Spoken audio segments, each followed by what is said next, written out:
village de Nyomoun, dans la commune de Kafountine, qui sont des fils du terroir.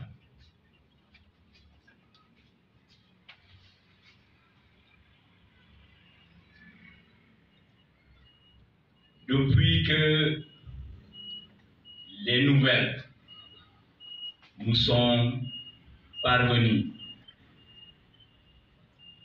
nous avons gardé notre sérénité, aussi bien la famille biologique que nous, membres appartenant au même terroir.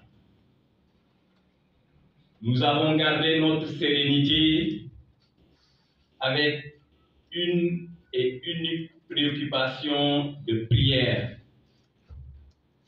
que nos deux frères portés et disparus soient retrouvés sains et saufs. Hélas.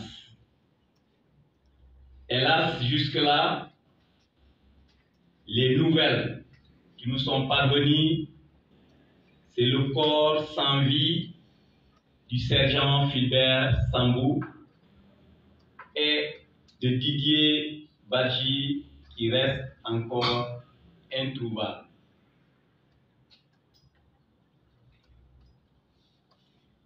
Je disais que nous avions toujours gardé notre sérénité, nous préservant de tout commentaire dans cette affaire.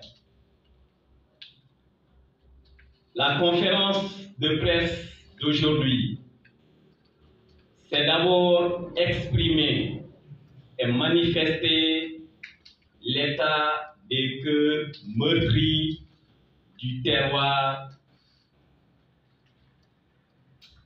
d'où sont originaires Fulbert et Didier. Manifester l'état de notre cœur meurtri et manifester encore une fois notre solidarité et notre soutien à la famille ou sinon aux deux familles. Nous sommes un terroir, tous unis, tous parentés.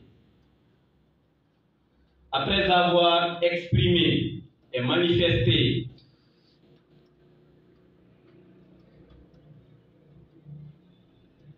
le mal ou sinon la souffrance que nous subissons ou que nous vivons en ces circonstances,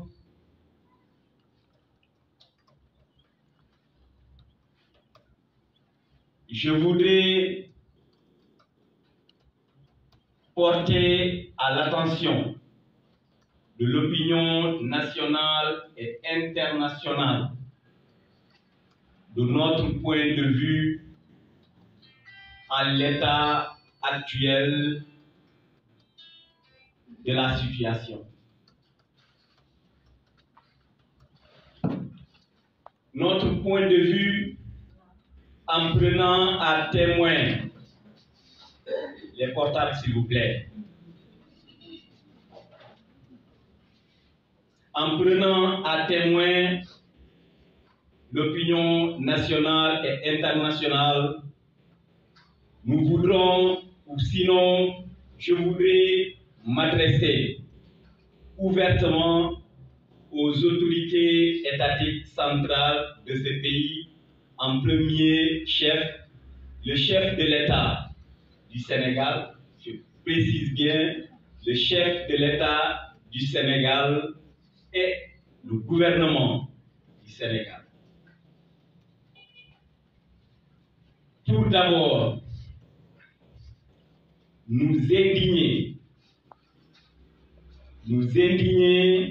et manifester notre plus grande déception du comportement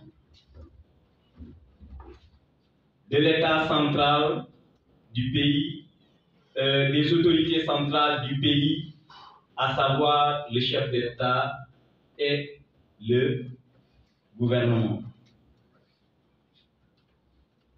De par leur comportement, le silence de cimetière dans cette affaire. Parce que nous, en tant que parents, nous avons besoin de savoir. Nous avons besoin d'être informés de eux ce qu'ils savent de la situation. Il est inadmissible que jusque-là, que c'est le procureur de la République qui se substitue en porte-parole du gouvernement du Sénégal. Or, ces deux dignes fils du Sénégal ont servi directement le président de la République. Ce sont des agents du président de la République. Tout le monde sait que l'inspection générale d'État est directement rattachée au président de la République. Pourquoi ce silence jusque-là? Pourquoi ce silence jusque-là? Raison pour laquelle, d'autant que le chef de l'État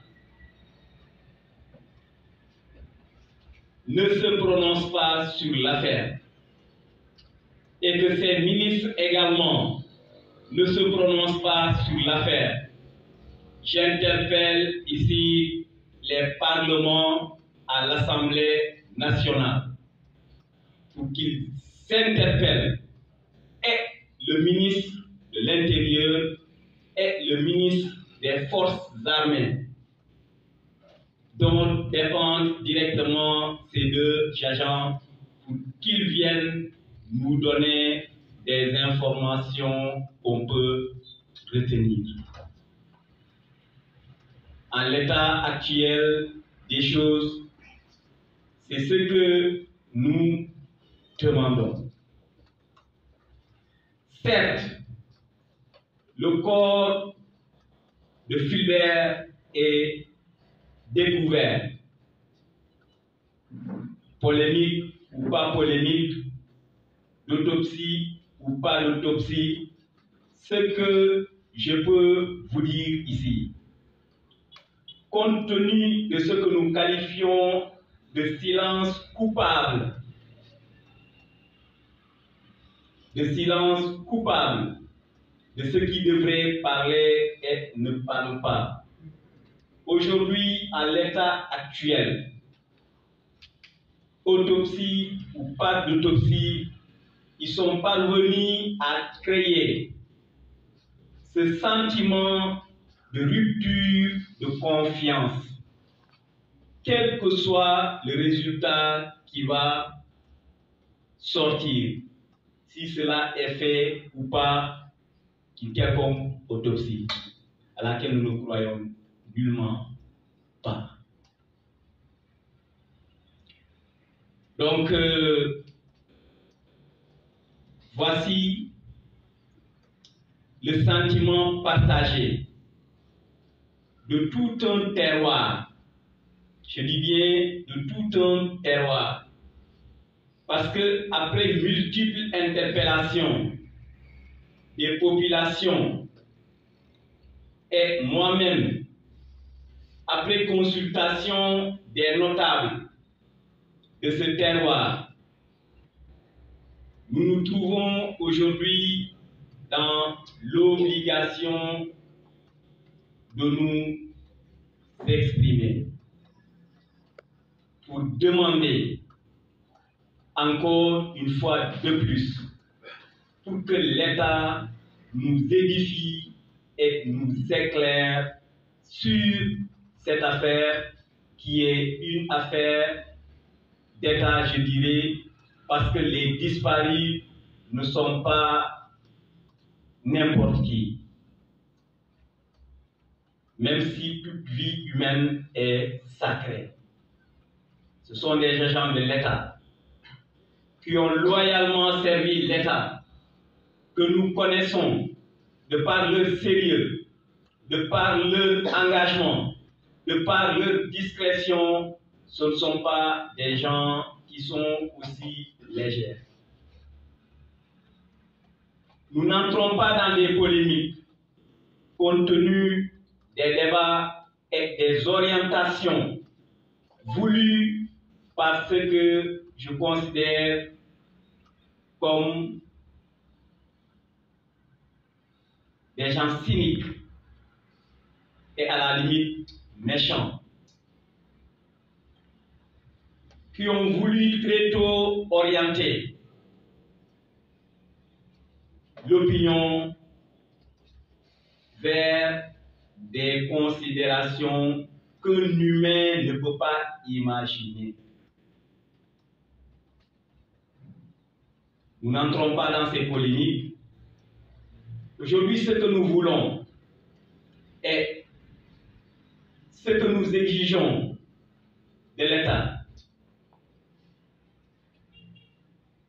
qu'il se prononce sur cette affaire. Parce que, compte tenu de ces circonstances et ce que nous considérons comme état de gouvernance de ce pays, que ça soit vous journalistes, que ça soit vous agents de renseignement, que ça soit vous agents de sécurité, quelle que soit la couche de cette population, personne ne se sent plus en sécurité dans ce pays. Personne ne se sent plus en sécurité dans ce pays. Et une chose est claire, que rien ni personne ne nous fera taire. Rien ni personne ne nous fera taire. Parce qu'on ne peut pas trouver pire que ce que nous vivons actuellement.